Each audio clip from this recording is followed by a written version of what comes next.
हिरव्या हरभऱ्याची आमटी करताना हिरवा जो हरभरा असतो त्याचे घाटे मी तोडून घेतले आणि ते स्वच्छ धुवून घेतलेत. आता आपल्याला एक एक हरभऱ्याचा दाणा काढून घ्यायचा याच्यामधला. तर दाणे काढताना देठ जिकडून असते ना तिकडून सुरुवात करायची, म्हणजे दाणा सहज निघतो. आणि एक इथे समजून घ्यायचं आहे की हा जो हरभरा असतो तो एक एक घाटा असतो, तर आपल्याला एक एक दाणा काढावा लागतो. तर याला थोडा वेळ लागतो. अगदी तुरीच्या दाण्यासारखं किंवा वाटाण्याच्या दाण्यासारखे भरभर हे दाणे काढून होत नाहीत. तर आता आपण हे सगळे दाणे काढून घेऊयात. हे दाणे काढून झालेत बघा आपले. आता याला आपण मिक्सरमध्ये घालूयात. मिक्सरमधून याला आपल्याला छान बारीक करून घ्यायचं आहे. आणि आता याच्यामध्ये घालते आहे मी 2 हिरव्या मिरच्या. ह्या तुम्ही चवीनुसार कमी जास्त करू शकता. 5-6 लसूण पाकळ्या, 1 इंच अद्रकाचे तुकडे, थोडी कोथिंबीर. आणि आता याला मिक्सरमध्ये बारीक करून घेऊया. बारीक करताना किंचितसं पाणी घाला, म्हणजे लवकर बारीक होते आणि पेस्ट पण छान सॉफ्ट होते. बघा साधारण अशा प्रकारे काढून घ्यायचं आहे आपल्याला. आता कढईत तेल घालायचं आहे. याच्यामध्ये घालूया थोडीशी मोहरी, थोडंसं जिरं. मोहरी तळतळल्याशिवाय जिरं घालायचं नाही, तर ते जळते. किंचितसा हिंग. आणि आता याच्यामध्ये घालूया कांदा.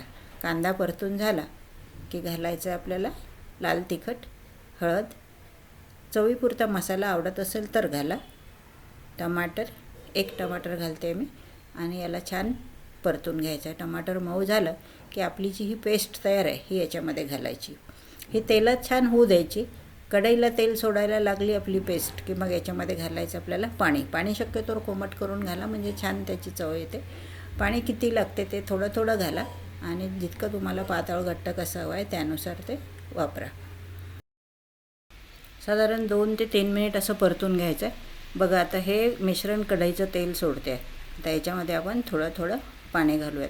किती पातळ करायचं त्यानुसार तुम्ही पाणी घाला. बघा थोडं थोडं पाणी घालायचं आणि याला ढवळायचं. आणखी थोडं पाणी घालते आहे मी. याला परतून घेऊया. छान ढवळून झालं की आता याच्यामध्ये घालूया चवीपुरतं मीठ आणि छोट्या चमच्याने अगदी थोडीशी साखर आणि थोडंसं मी सिट्रिक ॲसिड घालते याच्यामध्ये. छान गोड आंबट चव येईल आमटीला. याच्याऐवजी तुम्ही आमचूर पावडर पण वापरू शकता. आणि आता याला मंद गॅसवर एक साधारण 2 ते 3 मिनिट 2-3 उकळ्या काढून घ्यायचं आहे. खूप जास्त उकळायचं नाही, नाहीतर आमटी आपली घट्ट होईल.